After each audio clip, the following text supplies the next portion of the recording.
halos lumubog sa kahihiyan ang pamilya Piero. Dahil sa malaking iskandalo at kahihiyan, kinabukasan ay pinalayas ng tuluyan ni Feliz si Ador. Dahil hindi nga niya kayang sikmurain ang kababuyan at kahihiyang dinala niya sa kanilang pamilya. Kaya naman, nang makalabas na si Ador, ay tatambangan naman siya ng mga armadong lalaki na mga tauhan ni Carlos para nga iligpit at maglinis ng kalat.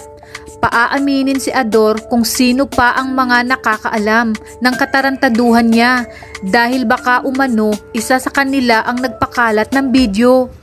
At dahil nga alam na ng mga Piero ang ginawa ni Ador, ay nangangamba naman si Stella na baka siya na nga ang isunod ng mga Piero dahil kasama nga siya sa mga porno video ni Ador.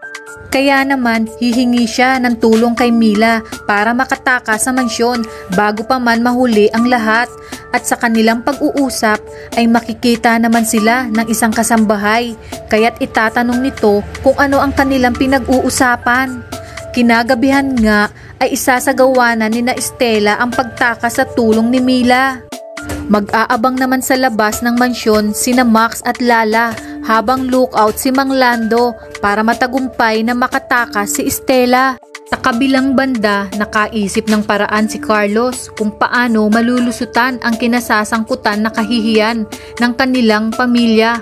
Ayon sa kanya, kinakailangan mag-hire sila ng mga troll account sa social media na mga hindi naniniwala na si Ador ang nasa video.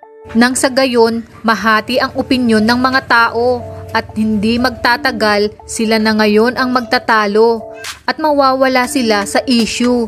At sa pagchichismisan ng mga kasambahay ay nakita na nga nila sa social media na hatin ang opinyon ng mga tao. May mga hindi naniniwala at naniniwala. Sinabi ni Mila sa kanila na masama umano ang magkalat ng mga fake news. Dahil alam naman nila na si Ador talaga ang nasa video. Dagdag pa niya na madaming nasisirang buhay dahil sa fake news. Dumating naman si Precious at muling sinita ang mga nagkukumpulan na katulong. Sinabi niya sa kanila, lalong-lalo na kay Mila, na sa oras na marinig sila ni Doña Cielo o kahit sino man sa mga Piero ay may kalalagyan sila. Mga kapamilya, tutok lang sa mga kapanapanabik na eksena kung saan hindi ka patatahimikin gabi-gabi. Ito ang Dirty Linen.